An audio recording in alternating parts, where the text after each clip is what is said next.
All right, so today I want to share with you the conversation between Bill Maher and Steve Bannon.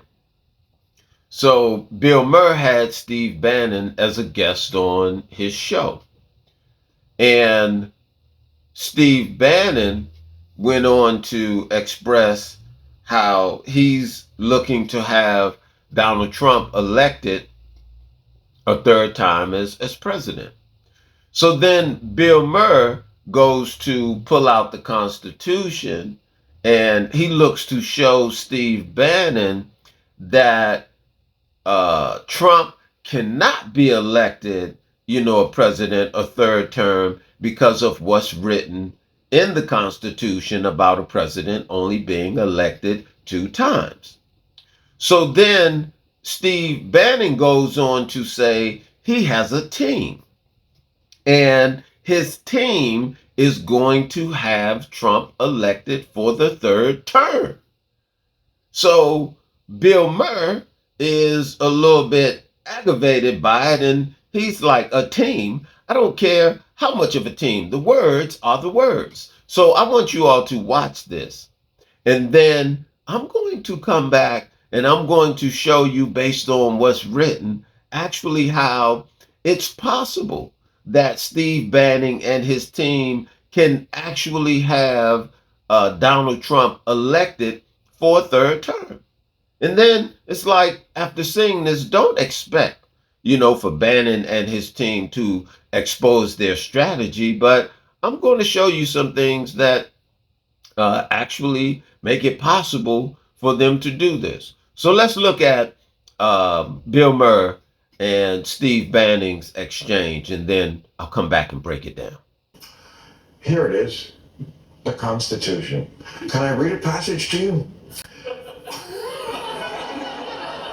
Amendment 22. No person shall be elected to the office of the president more than twice. President Trump didn't bring up running for a third term. Myself and others brought up running for a third term. President Trump is going to run for a third term, and President Trump is going to be elected again on the afternoon of January 20th of 2029. He's going to be president of the United States. Okay, but the thing I just read in there, it seemed like there was no wiggle room there. It seemed like it was just, 8 or 10 words. It said only 2 times. We have a team of people that are Team. a team. How can a team do something about that? What? I don't care if the team is 12 trillion people. The words are still the words. All because the interpretation of this. The interpretation of this is open for interpretation. How should it be open? Could I have it back? I'm sorry, no person. You would agree he's a person. Okay, shall be elected. He was elected to the office. That's the office of the president more than twice. Twice is once and then another time. I don't see what the team is finding. Okay, we'll disagree. Listen, Bill. Okay, so I'm going to try to make this as short as possible and, to the point. So you saw how Bill Maher was reading from the Constitution where it talks about the president only having 2 terms. Well, there's an issue, there's a discrepancy that the politics and the democracy supporting America, it really hasn't been in line with the Constitution for, years, ever since, I've been born, and possibly, since the New Deal, had come into play, and the invention of the administrative government. But Bill Maher obviously hadn't thoroughly read the Constitution, because if you look at Article 12, no, Amendment 12, that coincides with Article 2, it tells you the president, it tells you when voting for the president and vice president, this is how you have both president and vice president. It tells you the president is the one with the most votes. The vice president is the one with the second most, votes. And there, you have the president and the vice president. But, like I know, That's not how the president is elected. So the words are the words, as Bill Maher was saying, but that's not how we have a president, here today. So something is amiss. Something is off here. So a thing that we're not understanding about the concept of this government and this constitution and how they're able to bypass a number of different things and it not be an assault, against the Constitution or a molestation of some sort of right, is because they figured out how to create a status or position as government and do their own thing. This is how, when they do the election, they can do it and it coincides with the Constitution because they are doing it as a people in representation to the type of government that, they're running, right? So that takes you to the concept of what a state is. Now, y'all pay attention, right? Because Bannon and his team, they've sort of figured this thing out and they're moving in this vein to stay in line with the principles of the Constitution, no different than where it says the president and the vice president is based on who has the most votes, and then the second best, would be vice president, the one with the most would be president. But today, the most votes, it's the most votes now, it gives you the president and the vice president. So there's something different, within that. But the way they're doing this is under terminology, and because we deal in most cases with terminology based on the general sense, of a thing, they understand the legalistic, the legalese, or the way it's defined legally, and they're using it within that expression. So here, let's look at the concept of a state. We've all heard, that term, but most of you have never, seen it from the position of what it means legally.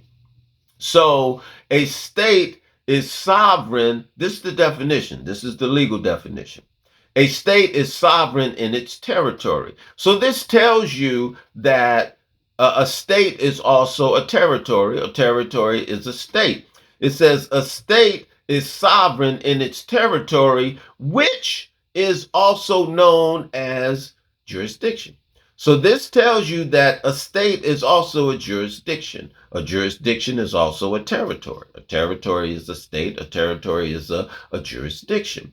So these individuals, they have, with all of their money and their influence, they've cleverly found a way to come up with how they could create their own jurisdiction and function, still as the United States. And no one can seem to know, the difference. And they're doing this, under the guise of what they call an administrative, government as well. So if they're a state and they have this territory and they have this jurisdiction and they're sovereign, this is why within their democracy, they can bring in their president and their vice president together, under the most votes, which go contrary to what the Constitution says, as the president should have, the most votes, and the vice president will then have the second most, votes. And this is why Bannon and his team can possibly bring Trump in for a third term, because they're going to deal with it from the standpoint of what the jurisdiction is. While most of the world is not understanding how this works, because they're functioning under something called coterminous jurisdiction and or conterminous jurisdiction. Now, I'm going to give you both of these definitions. For the conterminous jurisdiction, this means jurisdiction. Now, remember, jurisdiction is the state. It's also the territory. Hold on. It's also the territory. So it says conterminous jurisdiction means jurisdiction, such as state, right? That shares a common boundary or are enclosed within the same boundaries or limits. This is where you have the concept of like federal, and state and local. They can all share, the same common boundaries, but they're doing or they have different functionality and or purpose. So let's look at this other one, the coterminous, which is the same, right? In legal terms, it says coterminous jurisdiction refers to two or more jurisdictions that share the same boundaries or have the same scope of authority, meaning they cover the same geographical area or legal matters, right? So these jurisdictions, you all, they are overlapping. So they're overlapping, they're not interfering with one another. The problem is the pristine jurisdiction centered around the Constitution as it stands, it's vacant. They're not functioning and or moving within that jurisdiction. They've come by way of overlapping a jurisdiction and giving you this administrative government. Now they have a right to create whatever they want because they're sovereign within their territory. Okay. Now, most folks just aren't understanding this because the power of the influence of the billions of dollars and the monies, that they've persuaded people to go along, with, their way of democracy. So let's look at this one. We look at the 14th, amendment. I just want to play with some language here and just kind of show you how they pulled, that wool over your eyes, or how the people, have been hoodwinked, as it said. Now here they say all persons born or naturalized in the United States. Now you must understand the United States, that's not America. The United States is a territory.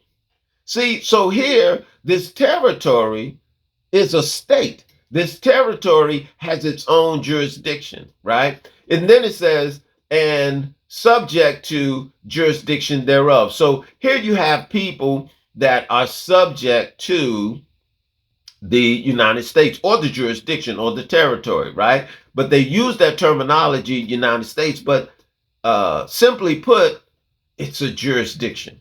So if you're subject to that jurisdiction, then whatever they come up with, however they decide they want, to run and or do their business, they're sovereign. And it's no violation to the Constitution because they're not functioning within the true sense or the original purpose of the Constitution. They've created their own way or venue to validate what they do. And according to the language of the law, it's legal because they're sovereign in their territory as a state. They have this jurisdiction, right? It says, and subject to the jurisdiction thereof. Then it says, are citizens of the United States. This state is Washington, D.C., or the jurisdiction. You're citizens of the jurisdiction, right? But the term United States make people feel like you're talking about America, and the original jurisdiction. Well, it's not. Okay, are citizens of the jurisdiction. And then it says, and the state wherein they reside. Now, you would think the state wherein you reside would be Wyoming, it would be Nebraska, it might be New York. Well, guys, a state is a territory, a state is a jurisdiction. You just don't know how they're defining it. They've left you to assume, what it is, and that's cool for them because you're not challenging, this. But you're the citizen of the United States and or the state wherein you reside. So let's put it this way. You're a citizen of Washington, D.C., and or of the jurisdiction wherein you reside. The issue is you don't know how they're defining United States and or the state. You're not understanding which jurisdiction or territory it actually applies to. You're just assuming that they have your best interest, at heart. And this is going in line with the original premise of the Constitution, and it's not. So there.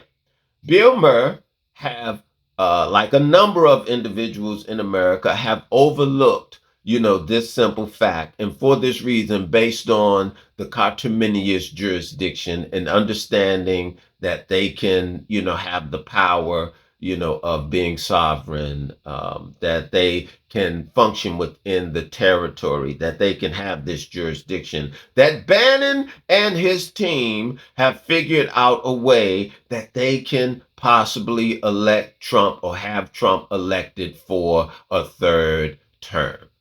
There.